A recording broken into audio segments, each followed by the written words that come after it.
오늘 본문에 나오는 발람이라는 인물은 정말 특이한 사람입니다. 모압 근처에 살았던 이방인 선지자였죠.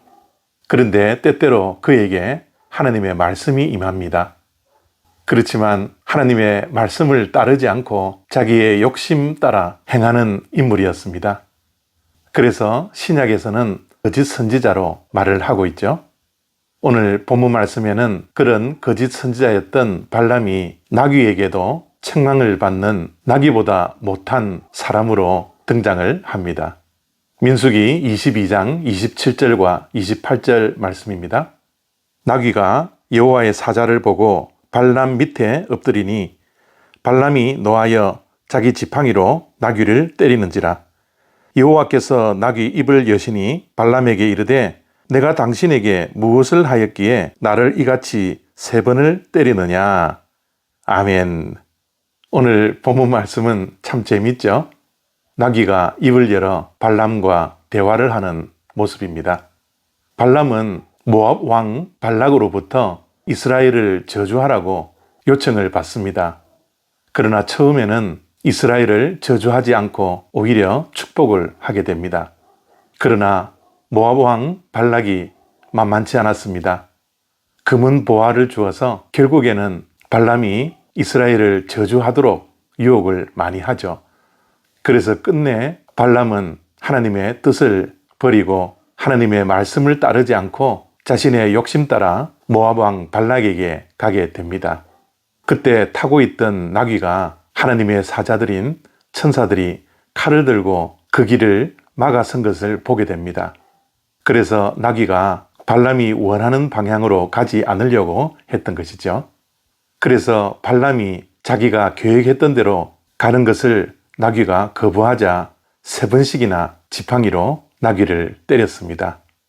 그때 하나님께서 나귀의 입을 열어 발람을 타이르게 된다라는 본문의 내용입니다. 나귀가 말을 하고 나귀가 하나님의 사자가 칼을 든 채 길을 막고 선 것을 볼 수 있었던 것이 참으로 놀랍기만 합니다. 그러나 더 놀라운 것은 나귀는 이렇게 눈을 열고 칼을 든 하나님의 사자들을 볼 수 있는데 발람은 그것을 보지 못했다라는 것입니다. 나귀는 하나님의 뜻을 알고 발람에게 가는 길로 가지 않으려고 하는데 발람은 욕심에 눈이 멀어 가지 않아야 할 길을 가고 있는 것이죠. 발람은 오히려 자신의 말을 듣지 않는 나귀를 화를 내어 3번씩이나 때리고 맙니다. 오늘 말씀은 나귀에게 혼이 나고 있는 발람의 모습이 정말 우스꽝스럽습니다. 발람은 짐승보다 못한 사람에 불과했습니다. 은과 금이라는 물질에 눈이 어두워 나귀도 볼 수 있었던 것을 볼 수 없는 어리석은 사람이 되고 말았죠. 물질에 눈이 머니 하나님의 뜻을 따르지 아니하고 하나님의 말씀에 순종도 하지 아니하고 결코 가지 않아야 할 그 길을 걸어가게 되었던 것입니다. 우리의 삶 속에서도 이런 발람의 모습이 있지는 않은지 우리 자신을 오늘 이 아침에 살펴볼 수 있는 시간이 되었으면 좋겠습니다. 하나님의 말씀을 듣는 것이 중요하고 하나님의 음성을 듣는 것도 중요하고 하나님의 말씀이 우리에게 임하는 것도 중요합니다. 하나님의 뜻을 아는 것도 정말 중요하죠.